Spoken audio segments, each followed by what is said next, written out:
Everyone, എല്ലാവർക്കും എൻ്റെ YouTube ചാനലായ dining ടോക്സിലേക്ക് സ്വാഗതം. ഇന്ന് നമുക്ക് വാഴപ്പൂവ് തോരൻ ഉണ്ടാക്കിയാലോ?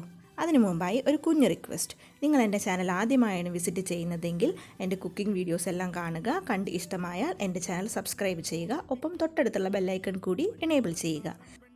അപ്പോൾ വാഴപ്പൂവ് തോരൻ പ്രിപ്പയർ ചെയ്യാനുള്ള എല്ലാ ഇൻഗ്രീഡിയൻസും ഇവിടെ റെഡി ആയിരിക്കുകയാണ്. ഒരു വലിയ വാഴപ്പൂവ് ഞാൻ എടുത്തിട്ടുണ്ട്. പിന്നെ വേണ്ടത് ചെറുപയറാണ്. 2 പിടി ചെറുപയറാണ് ഞാൻ എടുത്തിരിക്കുന്നത്. അരമുറി തേങ്ങ ചിരകിയത്, 2 മീഡിയം സൈസ് സവാള ചെറുതായി അരിഞ്ഞത്, കാന്താരി മുളക് 5 എണ്ണം, പകരം പച്ചമുളകും ചെറുതായി അരിഞ്ഞും ഉപയോഗിക്കാവുന്നതാണ്. പിന്നെ വേണ്ടത് വെളുത്തുള്ളി ചെറുതായി അരിഞ്ഞത്, കറിവേപ്പില, ജീരകം, കടുക് വറുക്കാൻ ആവശ്യമായ വെളിച്ചെണ്ണയും കടുകും, പിന്നെ വേണ്ടത് മഞ്ഞൾപ്പൊടി 1/4 ടീസ്പൂണും ആവശ്യത്തിന് ഉപ്പും. അപ്പോൾ ആദ്യം നമുക്ക് പയർ വേവിച്ചെടുക്കാം. അതിനുവേണ്ടി പ്രഷർ കുക്കറിലേക്ക് നമ്മൾ എടുത്തു വെച്ചിരിക്കുന്ന ചെറുപയറും മുങ്ങി നിൽക്കാൻ ആവശ്യമായ വെള്ളവും അല്പം ഉപ്പും ചേർത്ത് വേവിക്കാം. അപ്പോൾ ചെറുപയർ വേകുന്ന സമയത്ത് നമുക്ക് വാഴപ്പൂവ് റെഡിയാക്കി എടുക്കാം. വാഴപ്പഴം പോലെ തന്നെ ഗുണമുള്ളതാണ് വാഴപ്പൂവ്. പല സ്ഥലങ്ങളിലും വാഴപ്പൂവിനെ കുടപ്പൻ, വാഴക്കൊപ്ര, വാഴച്ചുണ്ട്, വാഴക്കൂമ്പ് എന്നൊക്കെ അറിയപ്പെടും. വാഴപ്പൂവിൽ vitamin C, vitamin E, fibre, potassium ഒക്കെ അടങ്ങിയിരിക്കുന്നു. വാഴപ്പൂവിൽ അടങ്ങിയിരിക്കുന്ന നാരുകൾ പെട്ടെന്ന് അലിഞ്ഞു പോകുന്നവയാണ്. അതിനാൽ ഇത് ഭക്ഷണം വേഗത്തിൽ ദഹിപ്പിക്കുന്നു. മാത്രവുമല്ല, ലയിക്കാത്ത നാരുകൾ, ദഹിക്കാത്ത ഭക്ഷ്യവസ്തുക്കൾ എല്ലാം പുറന്തള്ളാൻ ഇത് സഹായിക്കുന്നു. അതുപോലെ ക്യാൻസർ, ഹൃദ്രോഗം എന്നിവയ്ക്കും വാഴപ്പൂവ് മികച്ചതാണ്. ഇതിലെ നാരുകളും ഇരുമ്പും ശരീരത്തിലെ ചുവന്ന രക്താണുക്കളുടെ അളവ് കൂട്ടാൻ സഹായിക്കുന്നു. കൂടാതെ പ്രമേഹ രോഗികൾക്ക് വാഴപ്പൂവ് തിളപ്പിച്ചും അല്ലാതെയും കഴിക്കുന്നത് രക്തത്തിലെ ഗ്ലൂക്കോസിൻ്റെ അളവ് കുറയ്ക്കാൻ സഹായിക്കുന്നു. വാഴപ്പൂവ് റെഡിയാക്കാനായിട്ട് പുറമേ കാണുന്ന മെറൂൺ കളറിലുള്ള ഔട്ടർ കോട്ടിങ്സ് എല്ലാം മാറ്റണം.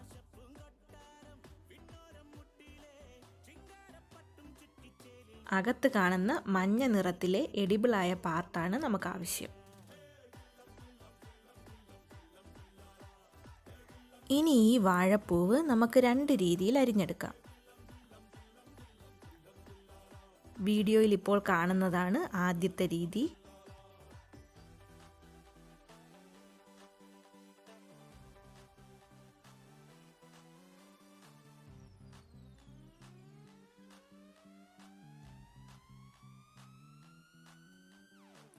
ഇപ്പോൾ കാണുന്നതാണ് രണ്ടാമത്തെ രീതി.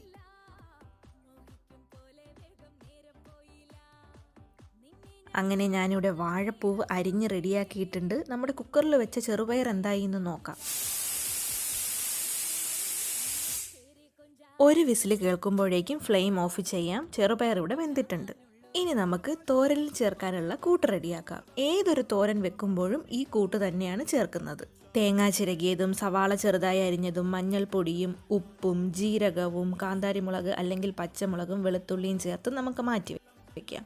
ഇനി ഒരു ഉരുളിയിൽ എണ്ണ ചൂടാക്കി അതിൽ നമുക്ക് കടുക് വറുക്കാം.